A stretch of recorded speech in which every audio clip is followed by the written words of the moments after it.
Imagine solving any problem by tracing its roots. What if you had a tool that reveals hidden causes? The fishbone diagram is your secret weapon. It digs deep into problems, exposes root causes. In this video, you will learn how to use it like a pro.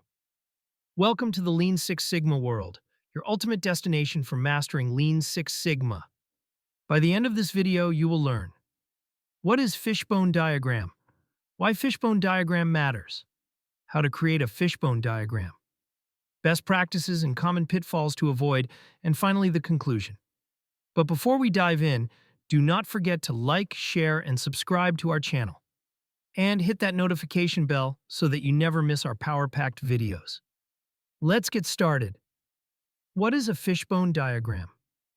A fishbone diagram is also called an Ishikawa diagram.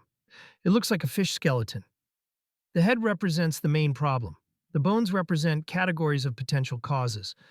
Each subbone lists specific factors. Why it matters. Surface fixes never last.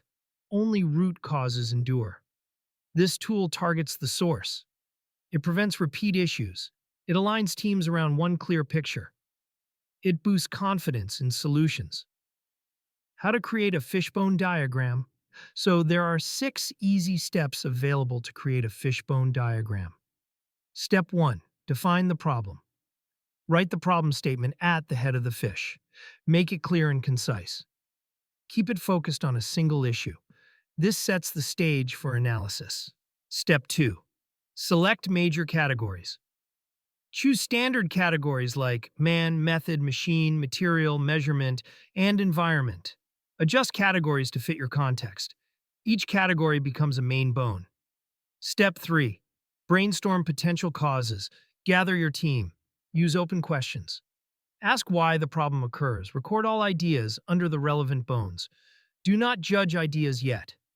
Collect them all. Step 4. Drill down with why. For each cause, ask, why does this happen? At least 3 times. Add the answers as smaller bones. This process digs deeper into each factor. Step 5.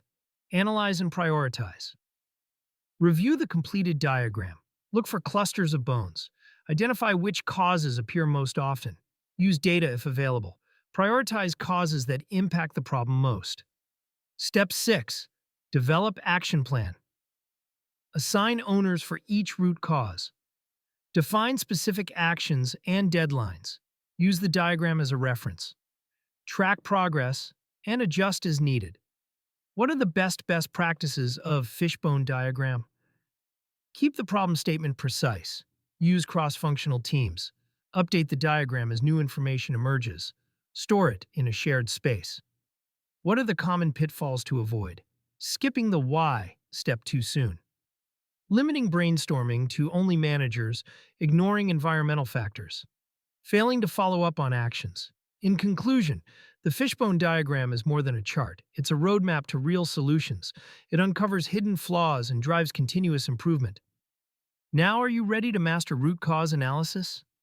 If you found this video helpful, make sure to like the video, subscribe to the channel, and turn on notifications for more insightful content. Comment below with your thoughts on fishbone diagram. Let us learn and grow together. Stay tuned because we have more exciting Lean Six Sigma insights coming your way. Thanks for your valuable time, and I will see you in the next powerful video.